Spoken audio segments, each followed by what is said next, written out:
I want y'all to really listen to this part here. Our elections are supposed to be secure. Yes, listen to this very much. It's not that our election systems are secure or they're not. It's that every state runs their own election. We have a few different types of machines and we have paper trails. And that's how we should be securing our elections.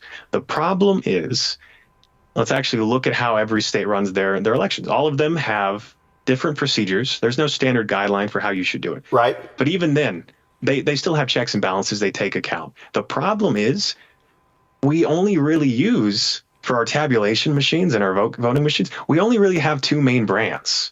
And both of them, as we found in the last little bit of our analysis, both of them, I think 70% of the vote counting machines used in the country for elections have had issues of cybersecurity specialists mentioning potential vulnerabilities. And so first of all, if you were to manipulate our machines... First of all, what are those two? You said there are two. Who are they? I can't say the name of the brands myself. Okay. But the top two that you're going to, see, they should be pretty apparent. And as you mentioned, as you asked before, how would you do this? Well, you would, as you said, I think you would do it at the tabulation level. So some states, they have voting machines and then they transfer their votes, or they scan in paper ballots. And the tabulators are what's doing all that work. And so, as I said, there's two main brands.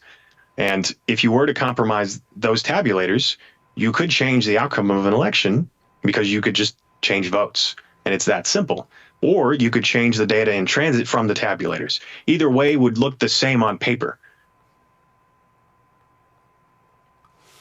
Okay. Any questions or input on that? So I'm going to go to my panel in a minute with questions.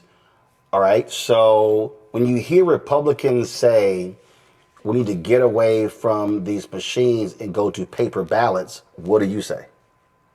I don't disagree that paper ballots or a paper trail is good. The problem is we actually have to use them. This election, I think there were 3 substantial audits that I looked at, Arizona, Georgia, and Pennsylvania. And all 3 of those audits, in my opinion, were not effective in doing what they needed to do, which was to validate the presidential race. Pennsylvania conducted I believe it was a risk limiting audit for maybe 2%, and they did the Treasury, and they didn't even poll an appropriate amount of Philadelphia, which is like over 10% of their voting population.